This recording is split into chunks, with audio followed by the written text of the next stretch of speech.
Adi, ibu mohon jangan pergi. Nak, kata orang-orang tempat itu angker, cegah ibu sambil menangkupkan kedua telapak tangan, memohon. Matanya sedikit berair, penuh rasa cemas dan khawatir.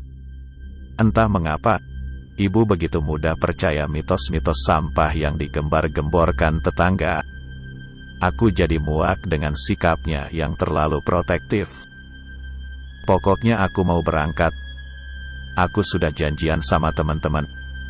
Udah, jangan halangi aku pergi. Elakku kasar, dengan pandangan keras, menatap ibu kandungku sekilas. Segala perbekalan pendakian sudah ada di dalam tas besar yang telah kugantung di punggung. Aku melangkahi pintu depan dengan caraku yang pongah. Aku tahu, ibu mengejar hingga halaman. Ia berulang kali menyebut namaku, dengan harapan aku mau mendengar, lantas urung berangkat. Oh, tidak semudah itu. Sudah hampir 6 bulan lamanya aku merencanakan pendakian ini. Bersama teman-teman. Saat libur sekolah memang waktu yang tepat. Itu mereka, Evan dan Bimo, teman-teman sekolahku, sudah duduk manis di atas motor seberang jalan. Aku mempercepat langkah, abai dengan panggilan ibu yang sayup-sayup hilang tak lagi terdengar. Sebuah batu sebesar bola sempat menghalangi jalanku, hingga kata kotor itu meluncur dari bibir. Aku nyaris terjungkal, lantas memaki sengit benda mati itu. Di sana, kudapati Evan dan Bimo menahan tawa. Udah siap, sapaku sambil menepuk pundak Bimo. Pemuda berkumis tipis itu mengangguk sambil menjawab, "Udah dong bro, kamu aja yang lama." "Iya kan Van?" Bimo menjawil Evan yang duduk di belakangnya mencari pembelaan. "Ya hampir sejam kita nungguin lu, lama banget, mana udah jam 8 lagi, keburu siang entar," timpal Evan. "Sudah jangan banyak bacot, ini semua gara-gara tuh nenek lampir," gerutuku sebal sambil menoleh sebentar ke belakang. Rupanya ibu sudah tidak bertahan, ia tak tampak lagi di halaman. "Aku mau ngambil motor dulu di rumah Pade, setelah itu jemput Cindy dan Mia, kalian tunggu." Aku berlalu meninggalkan mereka yang terdengar menggerutu mungkin sebal ke rumah Pade untuk mengambil motor. Tak berselang lama motor koplingan sudah kutunggangi keluar. Kuhampiri kembali Evan dan Bimo lantas melepas pacu ke arah barat meninggalkan asap pekat yang menguar dari cerbong knalpot mengotori udara segar pagi membumbung hingga ke angkasa. Hanya butuh 15 menit kami sampai di halaman rumah Cindy pacarku. Mungkin karena suara desing motor kami yang ricuh membuat gadis itu tidak lama keluar dari rumahnya tanpa kupanggil terlebih dahulu. "Loh kok belum dandan?" tanyaku heran melihat penampilannya yang hanya berkaus lengan pendek dan mengenakan rok hitam sepaha dengan rambut lurus tergerai. Sebenarnya aku tidak mencintai gadis kelas 1 SMA itu, aku hanya tergiur dengan tubuhnya yang cukup berisi sangat memikat pemuda normal sepertiku. Ia memang cantik dan tidak sedikit anak sekolah yang menembak, tetapi beruntungnya ketampanan wajahku mungkin yang membuatnya menerimaku sebagai pacar. Bahkan sejak 3 bulan menjadi pacar, aku sudah beberapa kali mendapatkan bibirnya di toilet sekolah. Tempatnya memang sangat menjijikkan, tetapi setelah ini aku akan mendapatkan lebih dari bibirnya, bukan lagi di toilet sekolah yang bau, melainkan di tempat pendakian Gunung Arjuno. Dengan latar pegunungan yang elok itu pasti sangat menyenangkan dan mendebarkan. "Liang," panggilnya manja. Aku bangkit dari motor sebab ia menyeret lenganku. Evan dan Bimo bermain dengan ponselnya, barangkali semakin sebal. Sementara aku mengikuti langkah Cindy ke samping dinding halaman. Yang aku enggak jadi ikut. Akunya tiba-tiba membuatku sedikit kecewa. "Loh, kenapa kok mendadak?" Dengan wajah cemberut, ia memegangi kancing bajuku yang terbungkus jaket kulit dengan resleting menganga. Lantas menjawab, "Mia enggak jadi ikut. Katanya ada urusan." "Masak iya, aku cewek sendiri." Aku mendesah, sembari menciumi ujung rambut panjangnya yang wangi. "Kenapa kalau cewek sendiri? Kamu takut diapa-apain, kan?"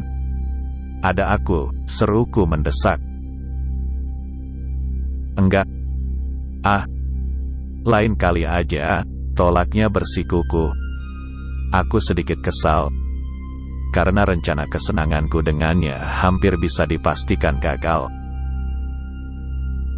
Aku mendesah lagi, tidak bisa menghabiskan banyak waktu hanya demi membujuk Cindy.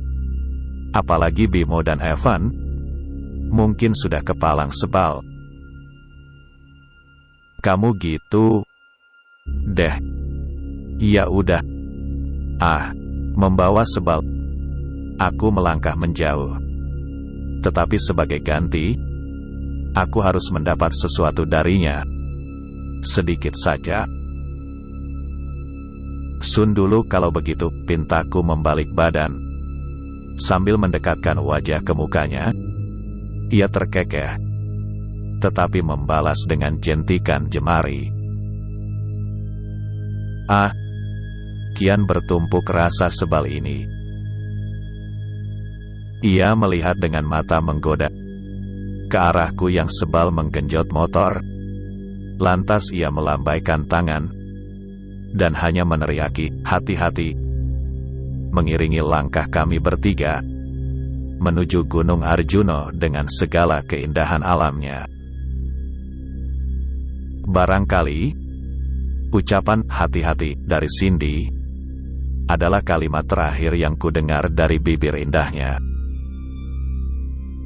Pukul 10 siang, kami baru sampai di titik pendakian pertama, di Wonosari.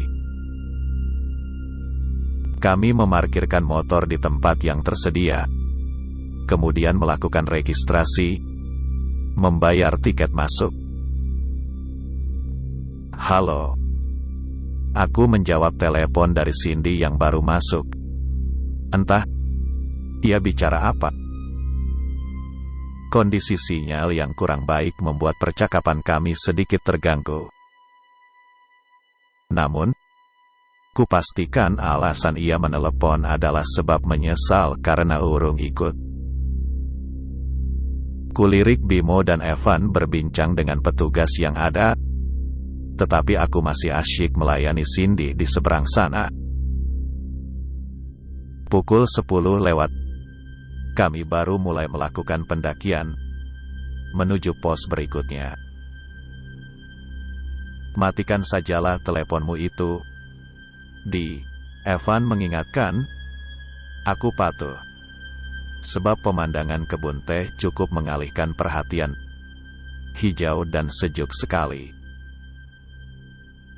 Siang cuaca cukup terik, dengan sajian alam memukau. Gumpalan awan putih bak kapas bersih menambah pesona eloknya. Aku belum merasa lelah. Begitupun teman-teman yang masih tampak semeringah. Sekitar 2,5 jam, kami baru menaklukkan pos kedua, Pos Lincing. Kami bertemu para pendaki lain yang baru turun, dengan wajah lelah, tetapi tampak puas. "Istirahat dulu dong, lelah nih," Evan mulai mengeluh. Ia berjongkok di bawah pohon rambutan sembari mengeluarkan botol berisi air putih. Ia teguk separuh. Aku pun berhenti. Rupanya keringat mulai deras membasahi. Membuka tas punggung, tetapi tidak menemukan botol air putih. Sial. Aku menepuk dahi. Gara-gara ibu jadi lupa membawa air. Nih, berbaik hati Bimo menyodorkan botolnya. Aku meraih sedikit kesal. "Ya sudah. Yuk. Keburu sore," ajak Bimo. "Yok," jawabku setuju. Disusul Evan yang terbirit mengikuti. Kulirik jam yang melingkari tangan. Pukul 2:30, dan kami baru sampai Mahapena, pos ketiga dengan sajian sabana yang raya. "Woi, Ini indah sekali. Aku berjingkrak kegirangan sambil melompat-lompat, dan semilir angin menyapu peluh yang terbit di pelipis. Evan dan Bimo pun demikian. Bahagia bukan main. Kehidupan kota telah membuat sabana ini seperti surga dunia. Foto dulu. Yuk, ajak Bimo sembari mengeluarkan ponsel pintar. Kami berpose sebentar, lantas mengunggah ke media sosial. Van, gaya fotomu selalu angkat 2 jari. Ya, basi banget. Ejekku membuat wajahnya meredup seketika. Mulutnya bergerak-gerak, seperti hendak membalas. Tetapi enggan. Tidak ada satupun dari 2 temanku ini yang berani membantah tudingan atau serapa burukku. Bahkan, satu sekolah takut padaku. Prestasi lain yang membuat Cindy takluk dalam pelukanku. Sudah, ayo jalan lagi, potong Bimo menengahi. Suasana jadi berubah. Evan sedikit dingin sekarang. Tetapi, mana aku peduli. Bodoh amat. Paling juga sebentar lagi dia nangis karena kepeleset, gumamku sinis dalam hati. Sewaktu melewati trek berbatu yang berhias lumut. Jancuk, makiku keras. 2 rekan sependakian segera berhenti mendekat. Bukan Evan, tetapi justru aku yang nyaris celaka. Sebab tanah berlumut yang licin. Beruntung tangkai kokoh sebuah pohon membantuku selamat. Hati-hati dong, saran Evan dengan wajah menahan senyum. Ini bisa menjadi kesempatan buatnya membalas dendam. Bimo mengulurkan tangan, membantuku selangkah bersejajar dengannya. Dan perjalanan kembali dilanjutkan. Semburat surya jingga menyebar di ufuk barat. Senja segera terbenam. Beralih gelap. Keindahan langkah yang baru kami nikmati setelah menempuh perjalanan yang cukup melelahkan. Setelah ini kita sampai di Cemoro Sewu, atau Alas Lali Jiwo, cakap Bimo yang paling hafal trek dan jalur. Emang ini mau dilanjut sampai puncak Ogal Agil? Yakin? Tanya Evan mencari keyakinan. Membuatku dan Bimo berhenti sejenak, menatap Evan yang tampak ragu-ragu. Cemen lu. Laki apa banci? Sih, ejekku sukses mencipta desah sebal Evan. Sudah. Kalian ini ribut mulu. Kita pasang headlamp. Yuk. Dengan cekatan headlamp masing-masing sudah terpasang sempurna di kepala. Ada terang dalam gelap. Seperti cahaya kunang-kunang dalam gulita kuburan. Terdengar suara beberapa orang berbincang. Para pendaki yang sepertinya mulai menuruni medan pendakian. Tuh, di atas, di puncak pasti banyak orang. Kita bikin tenda di sana nanti. Bermalam, tantangku penuh percaya diri. Lantas kembali melangkah dengan pasti. Tapi kata orang-orang Alas Lali Jiwo angker, Evan bergumam. Langkahnya berat. Tanganku melambai. Eleh, kamu takut tersesat? Zaman digital macam hari ini masih percaya begituan? Gelap terlaksana. Semilir angin membuat tubuh sedikit menggigil. Meski telah terbungkus jaket cukup tebal. Bintang bertabur indah di atas sana, membentuk rasi yang tak ku mengerti. Ini pendakian yang cukup nekat. Entah bagaimana kami bisa segila ini. Di depan, jelas hutan dengan kawasan dipenuhi pohon cemara. Bak raksasa pongah dalam gulita. Inilah yang disebut alas lali jiwo, yang menurut orang-orang angker, bahkan menjadi alasan ibu mencegahku tadi. Beberapa larangan pantang dilanggar, jika ingin selamat dari keangkerannya. Namun, aku tak percaya. Dengan hati-hati kami melangkah. Sebenarnya, memang cukup mencekam, gelap dan menakutkan. Tidak hanya itu, jujur, rasa takut mulai merayapiku. Tetapi demi ucapan pongah yang terlanjur keluar, aku kebelet pipis. Bim, turun. Iyo, aku takut. Benar, Evan sungguh takut. Tubuhnya bergetar. Kulihat Bimo pun demikian. Kalian pengecut, ejekku sembari menahan keinginan berhajat. Aku minggir ke tepi, sebelah sebuah pohon cemara yang tinggi, untuk melepas hajat yang tak lagi tertahan. Tanpa pernah ku tahu, Bimo dan Evan entah sudah ada di mana. Karena usai menutup resleting celana, saat berbalik, jantungku mencelos. Kaget bukan main. Bukan Evan atau Bimo yang ada, melainkan Cindy. Aku sungguh terkejut. Jantungku berdegup kencang. Untuk alasan keterkejutan yang luar biasa, aku tidak menyangka bagaimana Cindy tiba-tiba ada di sini, dengan baju yang sama sebagaimana yang tadi pagi ia pakai. Seksi dan menggoda. Kamu, bagaimana bisa di sini? Aku sebenarnya takut, dan mulai berpikir yang bukan. Tetapi mencoba tenang serta berpikir, mungkin Cindy memang berniat menyusul. Ia tadi meneleponku. Bukan. Kemana Bimo dan Evan? Aku mengedarkan pandang. Tetapi Cindy sama sekali tidak angkat bicara. Ia bungkam 1000 bahasa, dengan wajah mencekam, pucat pasi, tetapi tetap menggoda.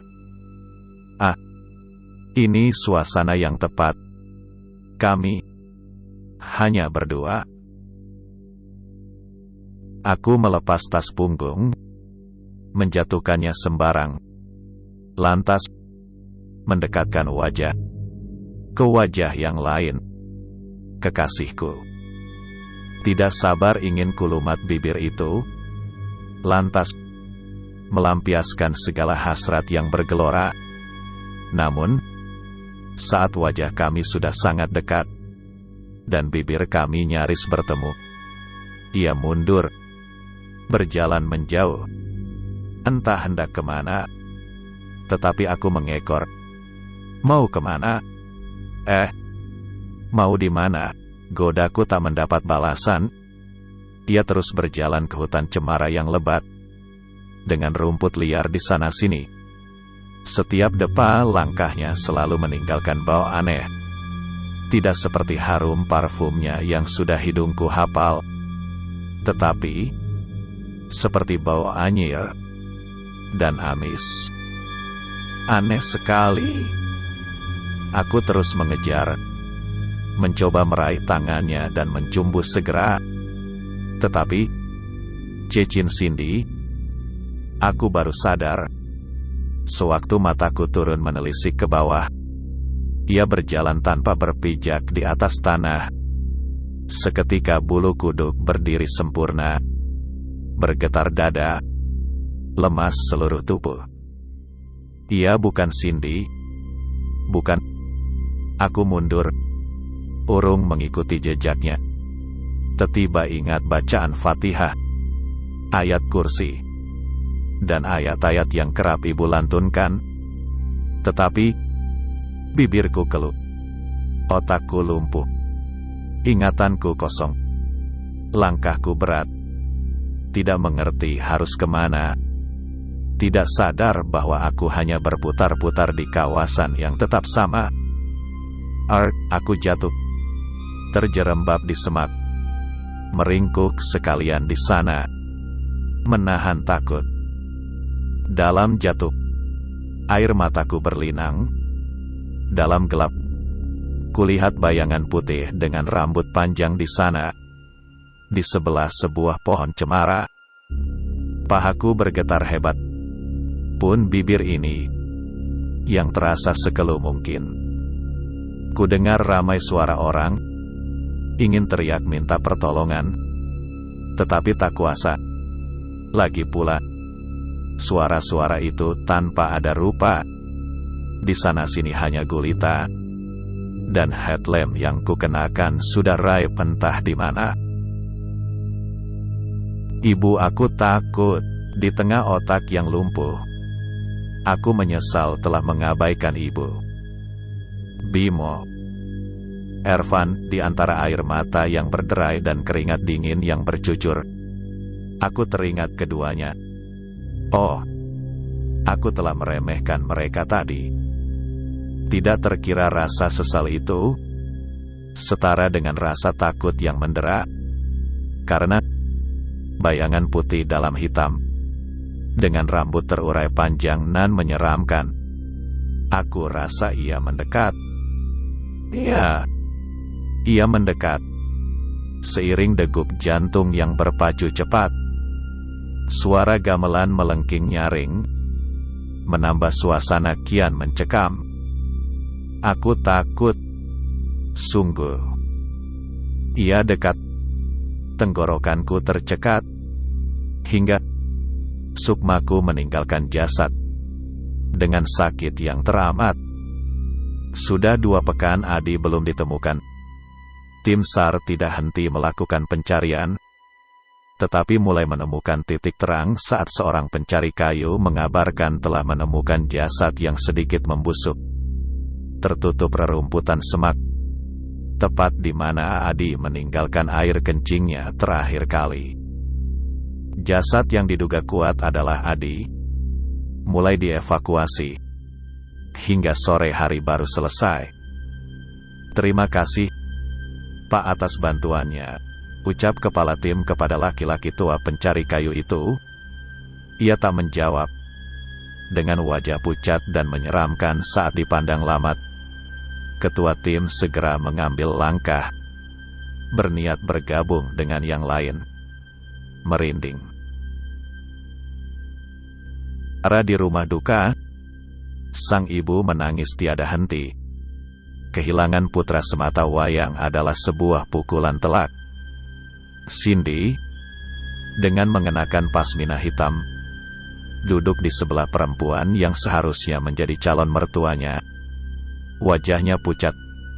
Air matanya yang berderai tanpa suara adalah bukti nyata betapa ia sangat kehilangan.